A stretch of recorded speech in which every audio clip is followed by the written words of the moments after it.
Now available in paperback and e-readers, E-Steam Ascension, The Devilish Diva reaches a turning point in her life with this powerful E-Steam series story.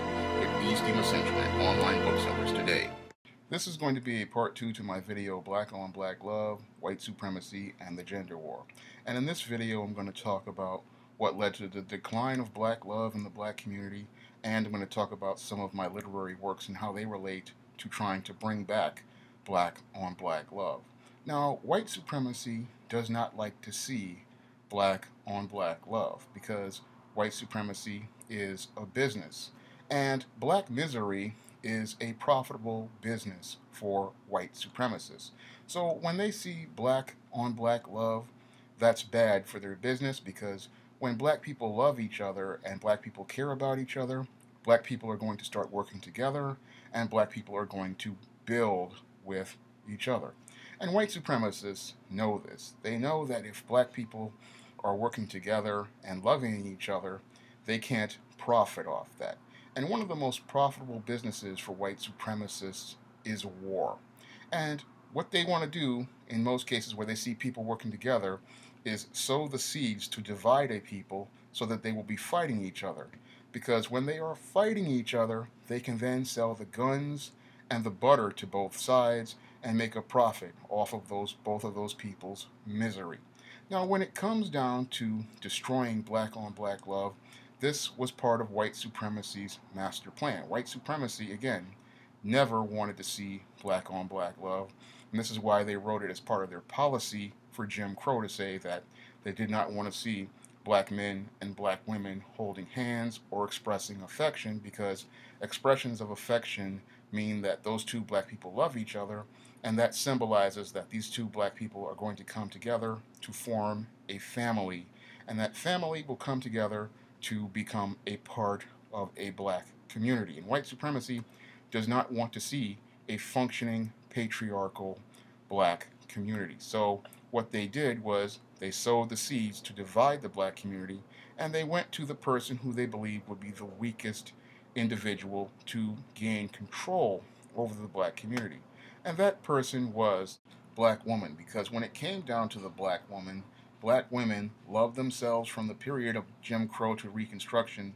However, there was always a seed of doubt inside of their mind whenever many compared themselves to these white women, because white women in American society had always been elevated to a higher position in American society by white men.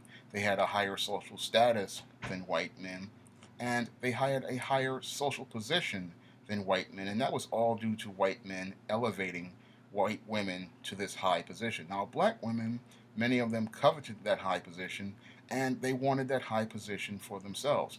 And while many black women, again, loved themselves and loved their relationships with black men, there was always a lingering doubt in some black women's minds regarding that position that the white woman had.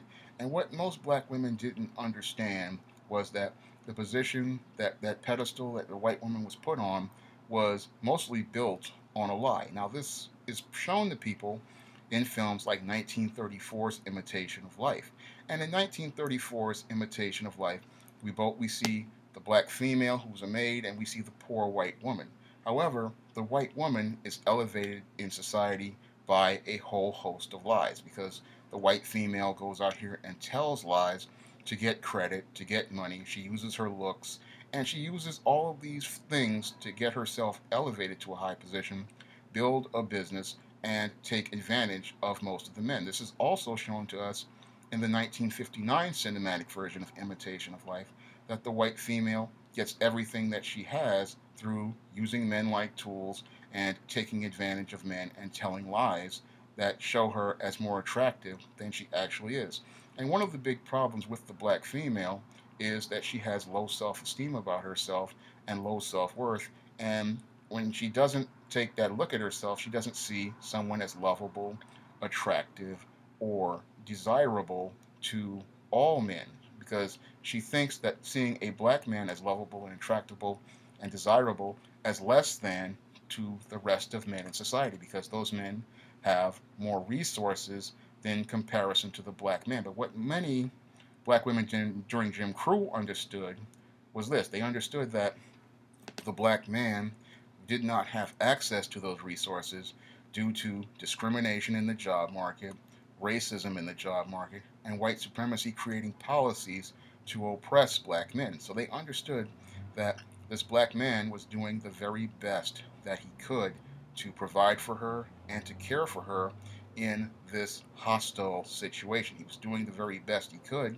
to support her during this hostile situation. And this is something the black women from Reconstruction to Jim Crow understood about their men. This is why they stood by their men and supported their men. Because during this time, we had the greatest number of marriages in the black community because black people, all they had was each other, and all they had to share with each other was black on black love. And this is why we had a thriving black community all across the country, people building things because they knew was they had to have each other. However, what led to the decline of the black community was sowing the seeds of self-hatred because the white supremacists knew that the black woman always wanted to be like the white woman, and he used that to sow the seeds of self-hatred in the black community.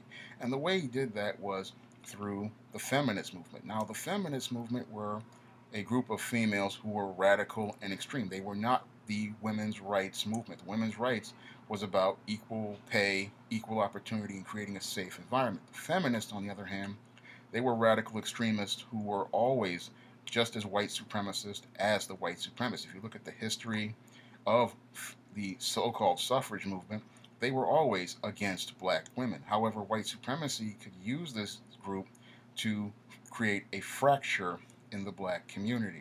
And that's what white supremacists did. And when feminists came to black females and started talking about they were women first and black second, this is what made many black females' hypergamy kick in and made them believe that they would be able to get a chance to be elevated to this higher position. However, when it came down to the feminist, she was somebody who was extremely dysfunctional and extremely mentally damaged. And when many black females thought they were adopting these feminist ideologies, they were going to get closer to whiteness, what they got closer to was mental illness and mental dysfunction. Because when it came down to the feminist was a deeply disturbed, mentally ill female. Women like Valerie Solanas were deeply mentally ill.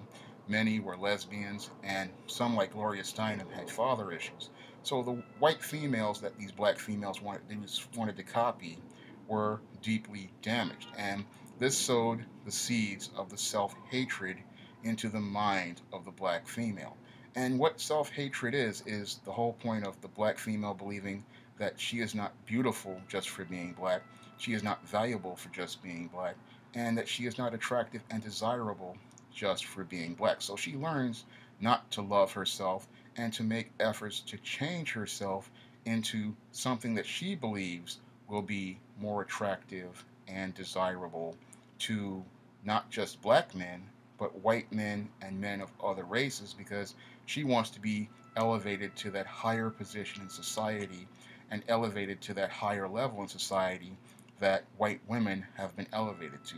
But what most black women don't understand is that if you don't love yourself for being black, what's going to happen is you're never going to be elevated because you're always seeing yourself in a second best position. And this is what white supremacists wanted to happen in the first place. They wanted the black female to start chasing the white female and stop loving herself, because they knew as long as she chased the white female and wanted to be on the same level as the white female, she would always be second best. And she would always see herself as number two. And because she would see herself as number two, she would lower her value in her own mind. And even worse, as the first teacher of culture in the black community, she would then pass this on as a set of culture and a set of values in the black community, and the black children would continue to see themselves as second best and see themselves as less valuable in comparison to a white person.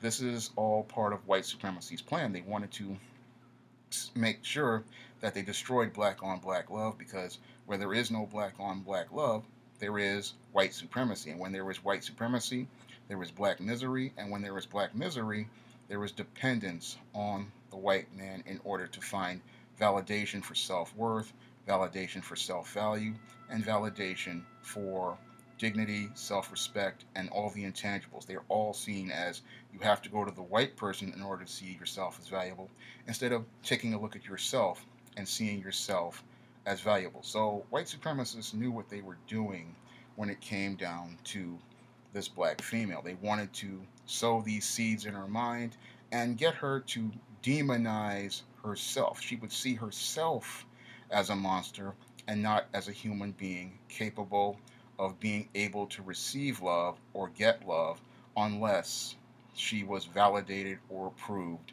by a white person. This is why many people call black females the enforcers of white supremacy, because their mindset has been brainwashed by white supremacy to believe that in order for them to have any sort of worth or value, a white man has to be there in order to tell them that they have value. They cannot see value in just being black from themselves or from other black people. They see themselves instead as demons and monsters and evil creatures. And this is what they see when they look in the mirror. They don't see a human being, they see a demon. And this is why they look at their black man and see him as a demon. And this is why both sides are at war, because the black female believes that the more she changes herself into this image of a white person, that she can get to the so-called salvation and become more accepted by white society. And if she pushes away from the black man who is trying to show her real love, then she won't get any love from that black man, but the real love comes from this white man and validation through his institutions like his white Jesus and his white corporate jobs and his white government jobs. So she believes the only way to get love is through these white institutions and not from her black man. Now, when it comes down to black males, on the other hand, many black males, they want to love black women, they want to connect with black women, they want to get close to black women. However, her mind is so brainwashed by these ideologies that white feminists and white supremacists have promoted that it's hard for him to get close to her, because she has been taught to hate herself, and she's been taught to hate black men. She's been taught to hate what this black man is, because most of the feminist propaganda is white supremacist, and most of the white supremacist media is white supremacist, and all of it presents a negative image of that black man, presenting him as some sort of monster, as some sort of creature. And she feels that if she has a relationship with this man, she will continue to turn into this demon, into this monster, and into this creature. However, this is all part of what's in her mind. It's not in the black man's mind. When it comes down to the black man, he sees himself as a human being, and he wants to share love with this woman, but this woman does not see a black man as lovable, attractive, and desirable, because white supremacy does not want him to be seen as lovable and attractive and desirable. And that's why the black female is at war. She doesn't want to be with this black man because she's been taught to hate him. She's been taught to see him as an enemy. And we can see this in media like Alice Walker's The Color Purple, The Oprah Winfrey Show, and other forms of media like Precious and Monsters Ball, which make efforts to demonize the black man, because they make the black man look like a demon, and that makes the black female think to herself that she's a demon, and if she has a relationship with him, she will have demon children. Again, this is all brainwashing in the mind of the black female. She does not see herself as human, and she sees the only way to get a semblance of humanity is to have a relationship with that white man, or to be involved with white people, or to receive validation and approval from white people. Again, this is why the black female is the enforcer of white supremacy in the black community, because she sees the only way to find any sort of redemption or salvation for her blackness by receiving validation and approval from white people, and possibly even get love from white people. Now, in my own literature, I make a commentary on black female self-hatred in the novel The Temptation of John Haynes. Now, in The Temptation of John Haynes, I have this Lucifer who sends this Esteem character, who's supposed to be an attractive she-demon, to go seduce John Haynes and compromise his moral beliefs by getting her to sleep with him. And in the story, we see the Esteem character in the beginning she's a she-demon. And she's been taught to hate herself so much that she literally believes that the demon form is her actual real form, because she has been she has so much self-hatred in her, because she has these daddy issues from back from her days in ancient Egypt, where she believed that Osiris had rejected her, her adopted father, and that led to her going out to become this demon in a ritual called the baptism of blood. And then after that, she believed that that was her true image, and she believed that her human form was the fake image. And as she goes on to try to seduce John Haynes, she then starts to see things that are related to the truth about herself.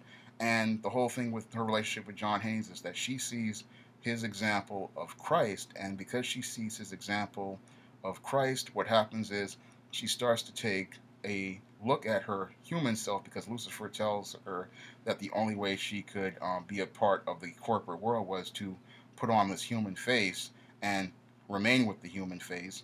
But what happens is, as she remains with this human face and starts interacting with John and starts seeing his example of Christ, she starts to see the truth about not only John Haynes, but she also starts to see the truth about herself as a human being.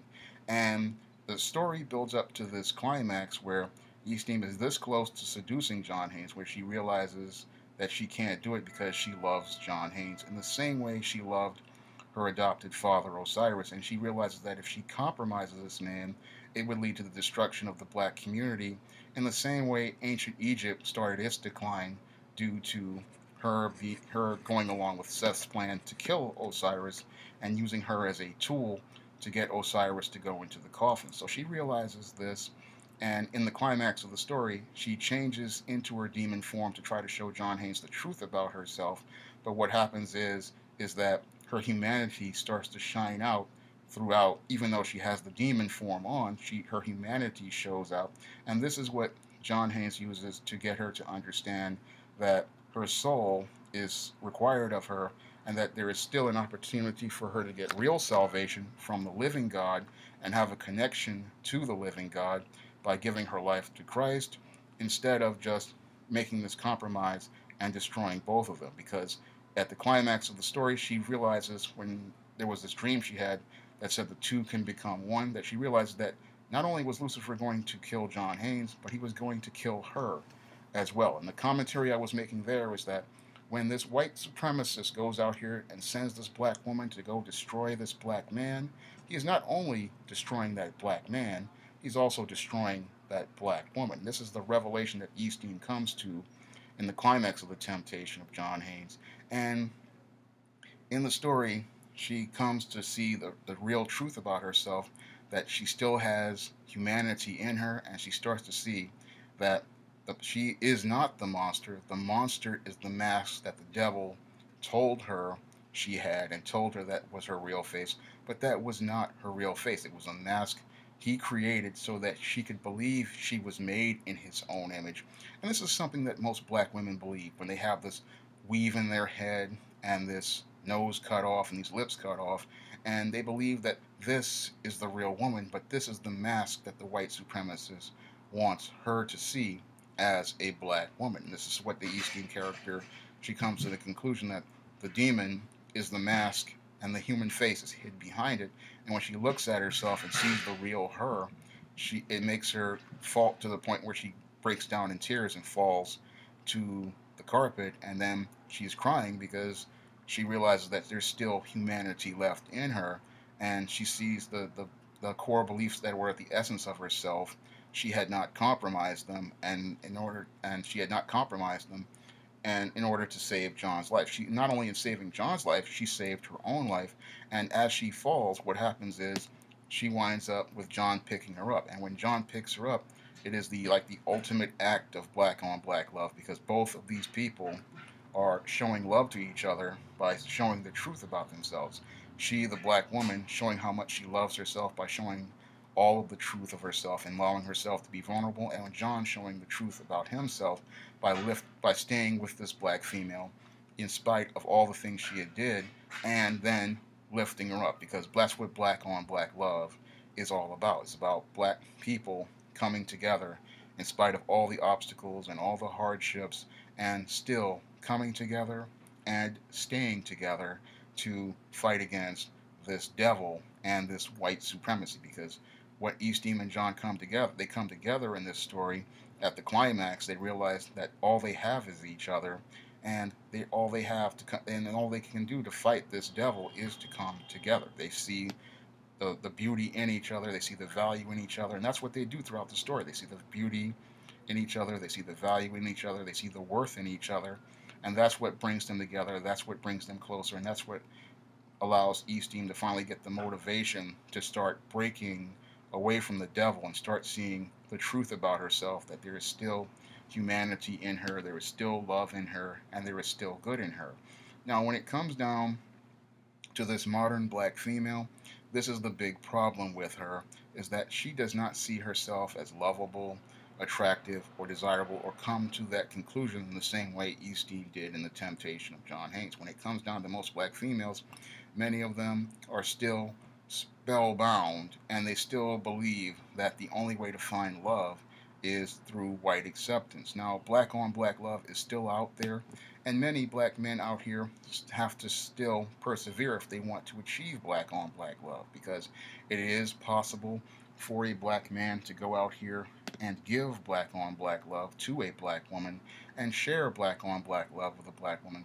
But it takes that black woman opening herself up to receive that black love, and it takes that black woman coming to understand that white supremacy has created a whole host of systems designed to make you hate yourself and not see the beauty in being you, or see the beauty in being capable of receiving the love of a black man, or seeing a value in the love of a black man. But there is great value in the love of a black man, and there was great love, value, beauty in the love that's shared between black men and black women. And it's possible for black people to receive that kind of love, but it takes, again, black women opening themselves up, facing their fears, just like Eastem did in The Temptation of John Haynes, facing all of their past pains like Eastem did in The Temptation of John Haynes, where she finally comes to the conclusion that if I destroy this man, I'm doing the exact same thing that I did to my father, which is what the feminist movement did to many black women's fathers. They destroyed his image, destroyed him, and then got you to demonize the next generation. And what these feminists wanted to do is make you hate, not only see yourself as a demon and hate yourself, but then teach that hatred on to the next generation of children. And this is something that most black women need to understand, because it is capable of them receiving black on black love, giving black on black love, and sharing black on black love. And when it comes down to black men, it's possible for us to share that black on black love, but we have to have the courage to continue to stand in spite of all the obstacles thrown in front of us by white supremacy. And another story where I talk about the obstacles thrown in front of a black man by white supremacy is Isis Bride of Dracula. Now, you look at the cover of Isis Bride of Dracula, and it's some elements that tell you something about the story. But the story is about the John Haynes. He is going out on this dinner date with Isis, and Isis is telling him to stay out of certain things as related to the supernatural community. And she believes just because John Haynes is human that he would not be capable of being able to overcome these supernatural forces. The irony is that even though Isis was a goddess, she winds up getting caught up in something because Dracula hypnotizes her. But what I'm trying to say in that story is that when it comes down to some black females, they think that because they have more power given to them by society, that they know more about certain things. However, when it comes down to these principalities and spirituality principles of darkness, they're just like white supremacy, and they're extremely insidious, and they can catch anyone off guard. And what they will do is they can hypnotize you like Isis was hypnotized and make you believe that a black man is your enemy, just like Isis believed John Haynes was her enemy when Dracula turned her into the Bride of Dracula and sent her to kill John Haynes in his Long Island House of Horrors. And the only way John Haynes was able to overcome Isis as the Bride of Dracula was to have enough love in his heart to help her to fight against her and fight for her while he was fighting against her. And as he fought for her while he was fighting against her, he helped her break Dracula's hypnotic thing on her mind, and that allowed her to see not only the horrible truth about these spiritual principalities of darkness, but it also shows the reader how insidious and how deep white supremacy goes in controlling the mind of a black female, because even the most self-aware black female can get caught up in this, because a lot of females have doubts, feelings of inadequacy, and insecurity, and this is what white supremacy uses to capitalize on them, and this is what they use to destroy black on black love, and this is what they use to try to destroy the black family and have people at war at each other. Again, the biggest business for white supremacy is war, and they make profit by having black men and black women fighting each other. So when it comes down to black on black love, again, it's out there, but most black people, especially black women, don't believe it's there. And sadly, a lot of black men are now starting to believe that it's not out there. But that's not the case at all. It's just you are believing a lot of propaganda that's out here created by white supremacists, because what happens is they don't want you to believe in black on black love, because black on black love is bad for their business. They cannot profit if black people are working together. They cannot profit if black people are building together. They cannot profit if black people are loving and sharing with each other, because white supremacy's business is black misery. And if black men don't believe in black on black love, then we're in real serious trouble, because the thing that kept black on black love going were the handful of self-aware sisters, and primarily a lot of the brothers out here, because the brothers, what a lot of them are waiting for is for a lot of these sisters to wake up, take that red pill, unplug themselves from this matrix, and see the reality of white supremacy, and see that there is a black man out there who loves them, a black man who cares about them, and a black man who's looking for them to work with him and be a helpmeet and a support with him, and work with him towards building a black community. His big problem is most of these black females, they're so filled with self-hatred, and that self-hatred has them seeing the black man as a monster, a demon, and an enemy, and seeing themselves as a monster, a demon, and an enemy if they involve themselves with him, and seeing themselves as someone not as lovable, when in actuality, there are black men out there who want to love black women like myself, black men like myself who care about black women, and black men like myself who want to share relationships with black women. We want these things with black women. Unfortunately, most black women aren't aware of the forces of white supremacy, and some of them actually want to make compromises with white supremacy, like these swirlers and some of these other black females out here, to the point where most black men look at those women and they're not looking at the bigger picture, which are all these other sisters out here who want to be loved but just don't understand the forces that are working against black love. Again, black love is out there, but it takes us all becoming more educated and informed about our black world to share it with people who want to have it. And we can have that same magic that our grandfathers and our great grandfathers had with black love, because all we have to do is start taking a look at ourselves as people the way Eastham saw John Haynes, and we can have that same love with each other. If you want to pick up The Temptation of John Haynes or Isis the Bride of Dracula, you may do so by clicking the link to Amazon.com. And if you want to see me make more videos like this, you can donate to my Patreon by clicking the link to the description box. That's all I have to say for this video. You can comment, rate, and subscribe.